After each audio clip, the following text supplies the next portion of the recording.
আজ সোমবার সকালে প্রাতঃভ্রমণে বেরিয়ে দুর্ঘটনার কবলে পড়ে মৃত্যু হলো এক বৃদ্ধের। দুর্ঘটনাটি ঘটেছে বাঁকুড়া তারাপুর মোড় এলাকায়। জানা গেছে মৃত ওই বৃদ্ধের নাম বাদল নাথ, বয়স ৭৬ বছর।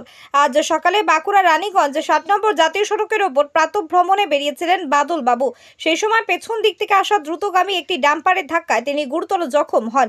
দুর্ঘটনার পর তড়িঘড়ি তাকে উদ্ধার করে নিকটবর্তী হাসপাতালে নিয়ে গেলে কর্তব্যরত চিকিৎসকরা তাকে মৃত বলে ঘোষণা করেন।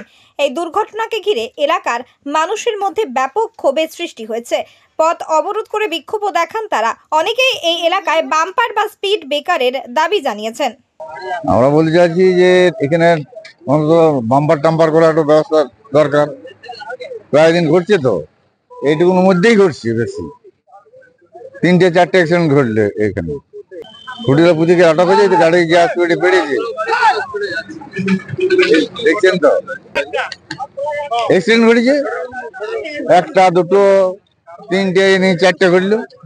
আজকে মনে নাশ করে আসছিল, ফুটপাথের বাইরে আসছিল, ধাক্কা মেরে পালাইছে। আজ সকালে বয়স্ক একজন মানুষ রাস্তা হেঁটে মর্নিং ওয়াক করছিল, একদম সাইডে যাচ্ছিল, দেখতে পাচ্ছেন। তারপর পিছন দিক থেকে এসে ড্রাইভার হয়তো চোখ লেগে গেছে, ঠিক আছে, পিছন দিক থেকে এসে ধাক্কা মেরে তার উপরে চাপিয়ে নিয়ে রামপার চলে গেছে। সে এখন টোল ট্যাক্সের কাছে দাঁড়িয়ে আছে। পুলিশও শনাক্তকরণ করতে পারছে না দুটোর মধ্যে কোনটা। তো পুলিশ তো জানবে বা কি হবো এটা ব্যাপার, কিন্তু তারা এখনো পর্যন্ত কিছু ব্যবস্থা দিচ্ছে না। আর পুলিশ গাড়িও স্পটে এখনো এসে পৌঁছায়নি, ঠিক আছে, সে দেখে চলে গেছে। আমরা তার জন্য ডিটিও ডাম্পার গুলো শুধু আটকে রেখেছি, যে হ্যাঁ কোন ডাম্পারটা অ্যাক্সিডেন্ট করেছে সেটা যেন ধরা পড়ে। আমরা চাইছি যে ঘাতক গাড়িটা সেটা ধরা পড়ুক, ঠিক আছে। যখন মানুষটা মারা গেছে কিছু করার নাই, অন্তত বিচারটা হোক।